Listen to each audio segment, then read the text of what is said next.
The incoming PNP chief is Police Major General Nicolas D. Torre III, Solicitor General Menardo I. Guevarra. He is to be replaced by UP Law Dean Darlene Berberabe. Tinanggap ba ng Pangulo yung resignation po nila or hindi? Sino sila?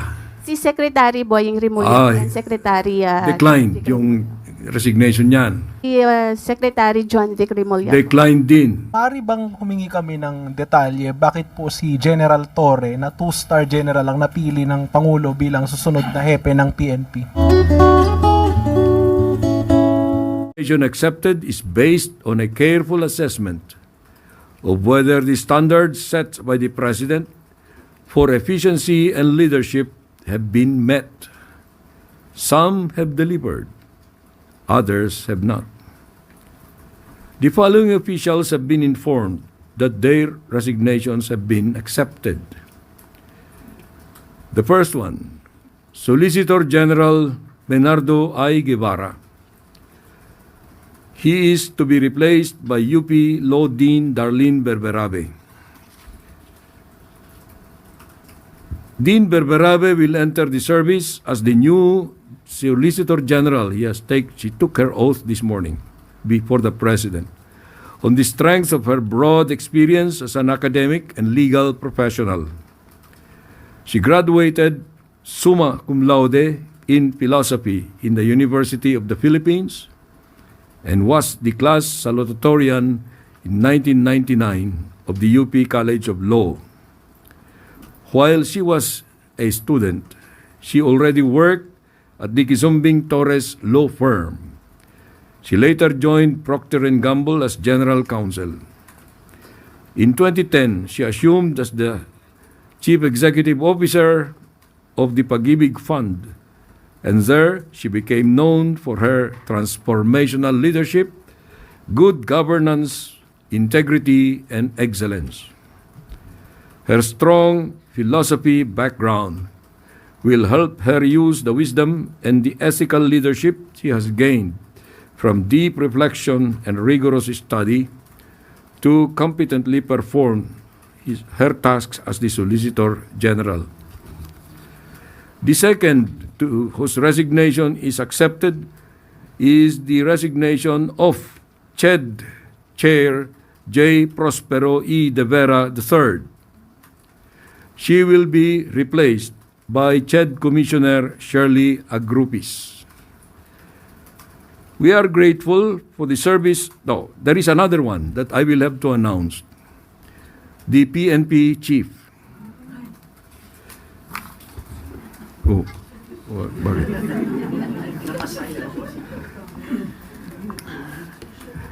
The incoming PNP Chief is Police Major General Nicolas D. Torre III.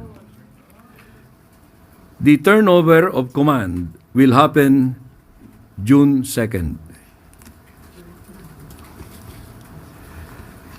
We are grateful for the service of those who are stepping down. A smooth transition is being implemented to ensure continuity and stability in their respective institutions. This is not a purge, let me remind you of that. This effort is the President's commitment to a government that works fast, delivers results, and meets the expectations of the Filipino people. As the President has said, he will not hesitate to make the necessary changes to keep the government moving forward. Thank you. I will now take your questions. Yosores, Radio 630. Hello. Good afternoon po, ES. Ano po kaya yung naging rason ni President Marcos Jr. doon po sa pagtanggap niya ng courtesy resignation ni Solgen Guevarra? Well, si Solgen Guevarra has been there since the beginning, no? And maybe it is time for him to go to another venture. And so the President accepted his resignation to allow for fresh blood to come in. One follow-up lang po. If I may point, sir, last March, Soljan Guevarra recused himself to represent the Philippine government na mag-represent po doon sa cases filed at the Supreme Court ng children ni former President Duterte in relation po sa pag-arrest sa kanya ng ICC. Naka-apekto po ba yun as factor kung bakit tinanggap po ng Pangulo yung resignation? Oh, I don't think that that was a factor at all because if you recall, there was a strong clamor for the termination or removal of Solicitor Guevarra at the time. The public perception that gave rise to this clamor must have been about his taking the opposite side of the issue. But you know, he and the president had a conversation about this, and the president respected his ethical decision to recuse. Now, if there was a reservation about his professionalism at that time, the president could have already removed him. But the president continued to repose trust in him. So, up to the decision to accept his resignation, Solicitor General Guevarra was still there. Ace Romero, Philippine Star. Secretary, good afternoon. Maaari bang humingi kami ng detalye bakit po si General Torre na 2-star general ang napili ng Pangulo bilang susunod na hepe ng PNP? Wala akong may bigay na detalye dyan. Ano? You know, the appointment of elements of the officers of the PNP, there has to be kept confidential. Okay? We should respect that confidentiality. But it's the president's discretion, which I consider to be absolute because he is actually the, well, you cannot consider that commander-in-chief kasi civilian yan, no? Pero more or less, ganun. No one can question the use of that discretion, call it inscrutable. But right now, the considerations that weighed in the choice of General Torre should be respected. Kasi he oversaw many high-profile operations including yung kay Pastor Kibuloy and then recently yung kay yung pag-aresto kay former President Duterte. May kinalaman po kaya yung naging handling niya ng mga ganong operations sa naging choice ng Pangulo? Hindi ko masasabi yan dahil alam mo si Presidente always demands performance. Kahit na ano yung pinagawa sa iyo, you must have you must exhibit some high degree level of performance. So maybe that is one. I'm not going to discount that. But there may be other qualities of General Torre that he might have considered in comparison to the qualities of those others who were not given this responsibility. Salamat po. Eden Santos, Net 25. Good afternoon po, ES. Yung pong pagkaka-appoint ni General Torre, inaasahan po ba na magkakaroon ng mga demoralization or sa hanay po ng PNP yung pagkaka-appoint po sa kanya ng Bakit Pangulo? naman? Dahil kung titingnan po yung mga background po ng iba pang contender, hindi po kaya magdulot ito ng problema sa hanay? Palagay ko naman hindi. Dahil professional yung mga hanay ng kapulisan. No? They're all very great professionals. They're very decorated individuals. So they just follow what the commander-in-chief or what the president desires.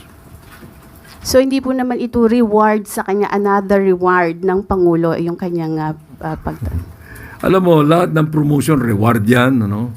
But most promotions are given on merit. So let us assume that this was given on merit because, you know, it was not an easy decision on the part of the president. He considered, to my recollection, 5 names, no? And you must probably have an idea of who those 5 were. But as of this time, the decision was already made and it favored Police Major General Torre. by the time he accepts this appointment, he will have the 4 stars. That is the regulatory rank, the stars. Thank you po. Ira Panganiban, DZRJ. Yes, General Torre will be serving 1 year and 9 months, if my calculations are correct. That means he will be one of the longest chief of the Philippine National Police to serve. Does this mean there are going to be more of activities that he has been doing in the past that we can expect in the future, like what happened to the KOJC, the Duterte incident, and all other incidents that General Torre has been involved in? Well, let him show to us. I do not understand too well the question. No? Performance is always depending on the situation. In these kinds of operations of the police, he was given an assignment, yung KOJ, ang sinasabi mo. He went at it like it was an ordinary thing, very professional. So we should praise him for that. There may be other situations like arresting a kidnapper. That's another kind of operation. So let us not judge a person on the basis of one that he had done very excellently. Baka yung next na kanya, palpak siya. Ibig sabihin nun, it's not going to be easy for us to predict. Follow up lang. So, serving for a year and 9 months, the longest I remember of a chief PNP serving very long is something like 6, 7 months, 8 months at most. A year and 9 months. Does this mean better stability for the Philippine National Police, considering that you are going to have a chief that is going to serve for quite some time now, na matutuloy-tuloy yung mga proyekto nila? You know, look at it this way. You know? All PNP chiefs serve at the pleasure of the President, whether they have a term or not. If the President wants to terminate them, he could do that. But let us just expect that General Torre will be there until the end. That's all I can say. Will be there performing his best until the end. Everybody of us would like to do that ourselves. Thank you, sir. Once again, Eden Santos, Net25. ES, hindi po hair follicle test ito, ES. Yun lang pong kasi si General Torre po ay na-appoint na as PNP chief.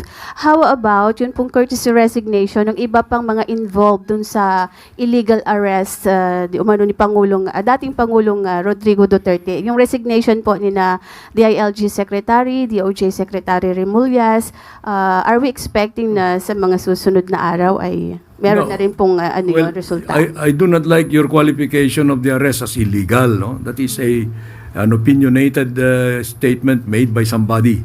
I will not name who she is. But from our point of view, the arrest was perfectly legal according to according to international law. We have debated that in the public domain for a long time. But no one can tell me now that that was an illegal operation, procedure, or you know, when these representatives of the executive were invited to the Senate investigation called by the Committee on Foreign Affairs, I immediately transmitted a letter telling the Senate President and the chairman of that committee that we are going to claim executive privilege for all the parts that are covered by executive privilege. They respected it, and if they concluded from there that the arrest was illegal, I cannot help them at all. That was the Question last po. question. Yeah, but Thank the you very question much. po is yung assessment po yung sa performance nila ng Pangulo, kailan po natin na inaasahang babanggitin kung tinanggap ba ng Pangulo yung resignation po nila or hindi? Sino sila? Si Secretary Boying Remullaz Ay, and Secretary Declined yung resignation niyan. Sino pa? Si Secretary John Vic Remulla. Declined din. How about the Secretary Anyo? I do not know yet because that is a personal thing for the president, security advisor yan. And I actually, that resignation letter was not coursed through me because it's a personal response. Well, they have a personal thing dyan. Kung ayaw ni presidente tanggapin, it's up to him. How about Secretary Gubuchordoro po?